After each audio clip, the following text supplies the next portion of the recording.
शाम का वक्त है। कुछ लोग जंगल से गुजरने वाले थे। जंगल का खौफनाक रास्ता देख फॉरेस्ट ऑफिसर से ज्यादा चिंता सुधीर और अन्य चौकीदारों को हो रही थी। साहब, टाइम से निकल जाए, रास्ता बहुत ही खराब है, इतना लेट करना ठीक नहीं है। फॉरेस्ट ऑफिसर भी बात को समझ रहा था, मगर जवान खून कब खौफ की परवाह करता है। फॉरेस्ट ऑफिसर ने सुधीर के कंधे पर हाथ रख कहा, इतने दिनों से मैं रोज जंगल की सैर के लिए जाता हूँ, आज तक तो ऐसा कुछ नहीं हुआ मेरे साथ जिससे मुझे डर लगे। इस पर सुधीर बोला, साहब, जंगल का रास्ता है, आपका अकेले जाना ठीक नहीं रहेगा। आप बोलें तो 2-4 लठैत भेज दूं आपके साथ। फॉरेस्ट ऑफिसर सुधीर की बात सुनकर मुस्कुराने लगा और बाइक स्टार्ट कर जंगल की ओर चल दिया। सुधीर ने फॉरेस्ट ऑफिसर को अकेले जाता देख बाइक के पीछे 2 लठैत चौकीदारों को भेज दिया। जंगल में बाइक 1 किलोमीटर अंदर चली होगी कि एक चढ़ाई के बाद फॉरेस्ट ऑफिसर की बाइक का पेट्रोल खत्म हो गया। उसने मौका देख बाइक की डिग्गी से एक थैला निकाला और उसमें से कुछ मांस के टुकड़े निकाल पूरे जी जान से दूर जंगल में फेंकने लगा। सारे मांस के टुकड़े फेंकने के बाद ऑफिसर ने चैन की सांस लेते हुए खुद से कहा, बहुत याद आएगी तुम्हारी। इतना कहकर ऑफिसर अभी कुछ ही दूर गया था कि तभी रास्ते में उसे एक अनजान शख्स दिखाई दिया। तुम हमारी फॉरेस्ट चौकी के चौकीदार हो ना? फॉरेस्ट अफसर के पूछने पर वो शख्स हाँ में सिर हिलाते हुए बोला, जी। इतना कहकर वो शख्स फॉरेस्ट ऑफिसर के साथ चलने लगा था। तभी फॉरेस्ट ऑफिसर ने उस शख्स से पूछा, इतनी रात गए तुम बीच जंगल में क्या कर रहे हो? तुम्हें तो चौकी में होना चाहिए ना?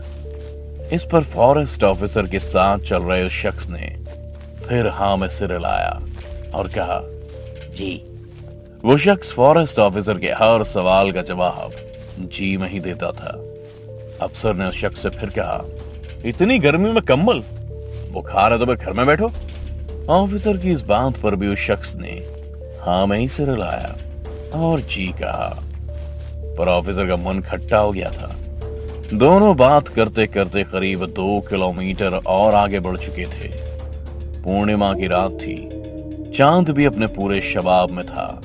फॉरेस्ट ऑफिसर ने उस शख्स को बड़े ध्यान से देखना शुरू कर दिया। उस शख्स का चेहरा कम्बल की वजह से चांदनी रात में भी साफ दिखाई नहीं दे रहा था। फॉरेस्ट ऑफिसर को इस बात से डाउट हो गया था, क्योंकि इतनी रोशनी में भी उस शख्स के पैर भी दिखाई नहीं दिए और उसके साथ चलने में कदमों की आहट भी नहीं सुनाई दे रही थी।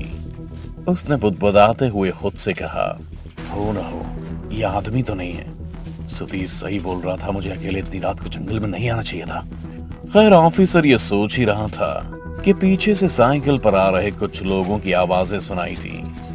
साइकिल की आवाज सुनते ही फॉरेस्ट ऑफिसर के साथ चल रहा शख्स फॉरेस्ट ऑफिसर की तरफ बहुत बड़ा मुंह फैलाकर झपट्टा मारता है। एक पल को फॉरेस्ट ऑफिसर की जान उसके हलक में आ चुकी थी। वो अपनी जान बचाने के लिए पीछे हुआ ही था कि लड़खड़ा कर वो कच्ची सड़क पर जा गिरा।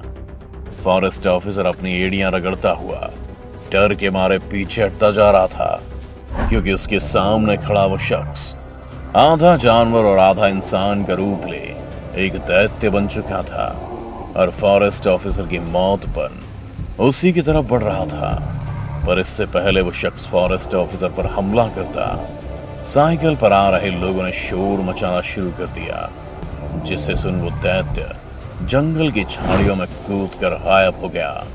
साइकिल वाले 2 लोगों ने भी फॉरेस्ट ऑफिसर को नीचे गिरा देख उसे उठाते हुए पूछा, साहब, आप ठीक तो है ना? इस पर फॉरेस्ट ऑफिसर ने कहा, हाँ मैं ठीक हूँ, पर ये कौन था यार? साला भूत प्रेत टाइप लग रहा था। छोड़िए साहब इसको, ये जंगल है, यहाँ वही जिंदा रहता है जिसको यहाँ के तौर तरीके पता हो। जिन 2 लोगों ने फॉरेस्ट ऑफिसर की मदद की थी वो कोई और नहीं बल्कि सुधीर के भेजे हुए ही 2 लठैत थे, जिन्हें फॉरेस्ट ऑफिसर अच्छे से पहचान चुका था। उसने ज्यादा बहस ना करते हुए अपनी बाइक उठाई और वापस चौकी की ओर चल दिया।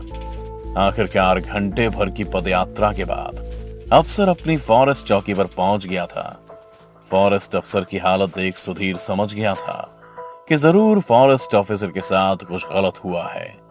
सुधीर ने ऑफिसर को देखते ही कहा, आ गए साहब, मैंने तो पहले ही बोला था कि जंगल में रात के टाइम अकेले गुजारना खतरे से खाली नहीं है।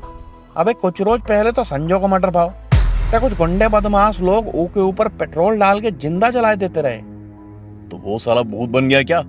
मुझे मिला था और वो लगभग 2 किलोमीटर तक मेरे साथ भी चला। फॉरेस्ट ऑफिसर की बात सुन सुधीर तबाक से बोल पड़ा, साहब आपको मिला का वो साला ऐसे ना जाए, बहुतन को अपने साथ लेके जाए साहब। सुधीर अभी बोल ही रहा था कि तभी अफसर ने सुधीर से फिर